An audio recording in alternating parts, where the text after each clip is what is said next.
how'd you end up coming to work for the Tony Robbins organization? I started off really with no sales or business experience until one day a buddy of mine stopped me and he said, "Hey, I think this opportunity was selling cell phones." And I had no sales or business experience prior to, but I said, "Hey, why not?" I played sports with him, high school buddy. And I said, "Yeah, let's try it out." So it all really started by that training class. It's very similar to what we're doing here today. This is a training, or it's a call that, giving you training and tools to enhance your career and your life. And when I was in that training class, someone older than I was, about 10, 11 years my senior, seemed very, very successful. And I asked him, or he suggested to me, he said, "Listen, if you're going to be in this business, or if you're going to be in business in general, you should listen to a few of these personal development speakers." And of course, one of them was Tony Robbins. So immediately, without hesitation, I said, "I'm going to get my hands on as much information as I can. I want to be like this guy." And I started listening to Tony. And within a short period of time, had no sales experience or business background. From within 9 months, I was running and managing a sales team, became the top sales individual within the organization. I was running a sales team, and it was a multi-million-dollar business that I was running. Made a huge impact on me and, Tony's philosophies and methodologies.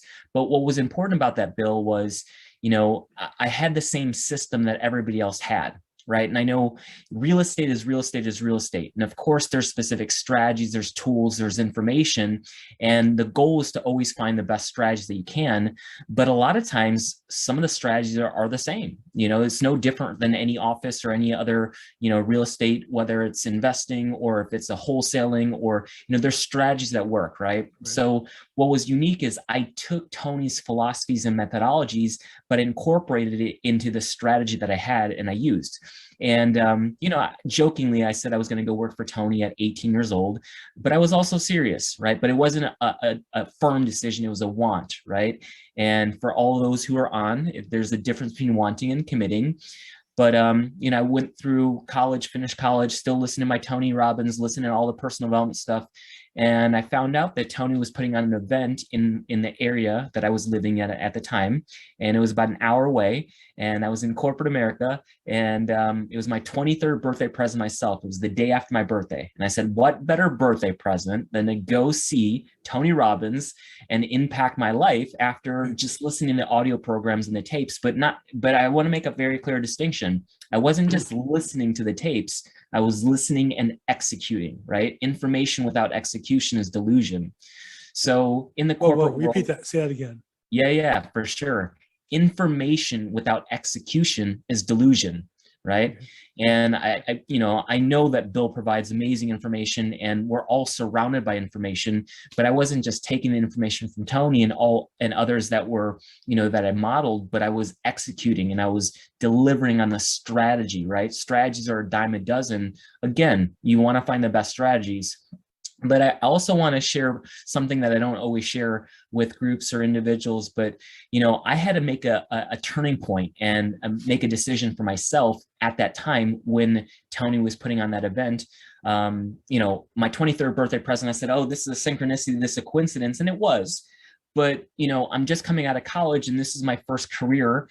And, coming out of college, nice career, salary, I don't want to say the exact amount, but coming out of college and getting that salary, it was pretty nice for sure. Better than some of my friends. But the only challenge was there was a blackout week, which meant that nobody in the corporation, it was a Fortune 500 company, no one could take the time off. So I actually had to ask my direct manager and supervisor. I said, "Hey, I know this doesn't look the best, but I know this event, I already paid for it. I already made the investment. Can I go? Can I get your approval to take the time off?" And she said, I will do that for you. So I went to that event with the goal in mind to get a promotion, to increase my salary and to get a better territory. So 3 months later, as I come back, all those things happen: new territory, promotion and salary increase. However, the promotion got taken away, and through some through some logistical things, let's just say some in the corporate world. And when I came back, you know, friends and coworkers and other individuals said, wow, you shifted, you changed, there's something different about you. And I said, well, I told you what I did.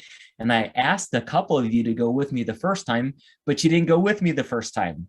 So when I came back, they're like, now we want to go to this event. I said, well, you guys should go. And they said, well, why don't you go with us? I said, you want me to go to the same event, listen to the same seminar, the same information. Now you want me to fly to a different part of the country and invest more money to the same event. Why would I do that? And I remember something that Tony said, two things, in fact, that really stood out in my mind. One, if you all are taking down notes, I would take this down. It's very, very important. And he said, proximity is power, right? Part of the reason why I've had the privilege to be around Bill and stay in proximity with Bill is I know he's around other successful individuals, like-minded individuals. And when you're in the proximity of those individuals who raise your standards or think differently, and here's another saying that is in alignment with that proximity is power. He says, you know, your expectations, or excuse me, get around a peer group that will exceed your expectations, right? So you're a direct reflection of the expectations of your peer group, right? So when we're not in proximity of individuals or our peers, right? You've heard the saying, you're the average of the 5 people that you spend most time with, right? So I wanted to get in proximity with Tony and all these other individuals that thought differently, that thought bigger, right? And then the other phrase was repetition is the mother of all skill. All right. So that's the second thing that was in my mind. And when I told my friends, I said, you know what, I'll go with you all to this event again, but under one condition and one condition only. Well, actually 2. I said, 1, I'm going to move to San Diego, California. But the reason why I'm going to move to San Diego, California is because I'm going to get a job working for Tony Robbins. Wow. So I went to that event with the sole focus of getting the job working with Tony. I met the sales director and I said, here's my intention.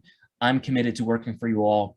She said, give me a call on Monday. I called her on Monday, and it was 3 months of going back and forth, following up, staying persistent. And then I got the call, said, hey, you got the position doing over the phone sales working for Tony Robbins. And I immediately put in my 2 weeks after I got that, and I moved to San Diego, California to work over the phone. But I wanted to be in proximity to the company and the other individuals that were in San Diego, because that's where our headquarters was.